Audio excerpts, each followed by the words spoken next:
How strange. So far in both the episodes of Loki, the variant Loki has not been called by the name of Lady Loki. What is the exact name of Lady Loki in the Loki series?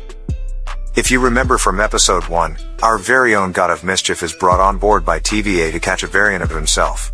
If you have seen both your episodes properly, then you would know that till now Lady Loki has been introduced in the name of the variant. Yes, that's Lady Loki, but we don't think Marvel would be so lazy to call her that. So, let's not name here yet because even Natalie Portman is called Mighty Thor and not Lady Thor. We hope she has a catchy name like Loki or gruesome yet sexy Loki. Marvel knows their stuff. I'm sure they'll come up with something cool. Will there be any love story between Lady Loki and Loki in the next episode? The sudden appearance of Lady Loki doesn't come as a shock because we've known this for months. But, the question of whether the God of Mischief transforms into being Lady Loki is solved now. This show's trailer has already raised the question of a love track between Loki and Lady Loki, where we saw them sitting together. The climax of Loki episode 2 shows him following his female counterpart rather than waiting for Mobius. To know this, we have to wait a little more now. Although as far as I think in episode 3 of Loki, we might get to know the exact name of Lady Loki. Now when we are talking about a love story, then we should not forget that gender of Loki is fluid. What's his gender fluidity? The whole debate around Loki being gender fluid was addressed after the first episode showed his gender as fluid on a document. Setting Lady Loki apart from Tom Hiddleston's version hints at how Marvel could find an easy way out of this. Was the mention of fluid just a teasing gimmick, or is there more to it? Apart from Loki and Lady Loki's subplot, something is going on with Mobius and Ravonna Renslayer. Ravonna's character juggles her position of being Mobius' superior and a friend depending on the situation.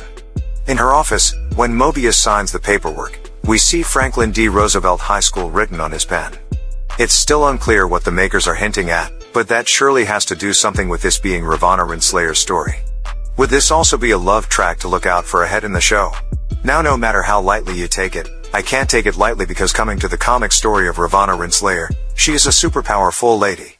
Ravonna Renslayer leads many lives. As ambassador, she defends her people. As a corpsicle, she waits to be revived. As a pirate and time traveler, Ravonna Renslayer's connection to time travel has given her the role of the head of TVA in this series, so that her story can also be extracted from the Marvel comic treasury. Will Loki and Marvel's upcoming movie Doctor Strange in the Multiverse of Madness get to see a multiverse connect? This episode develops from teasing this other variant of the titular character to actually revealing what she's up to. As of now, we see her bombing the sacred timeline, which messes up with all the timelines across the universe. We get to know why she was stealing the reset charges, only to send them back to various points, creating too many branches of the timeline to control.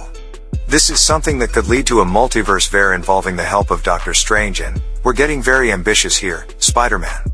Yes, Marvel fooled us as we waited for the Sorcerer Supreme to show up in WandaVision, but we're so close here.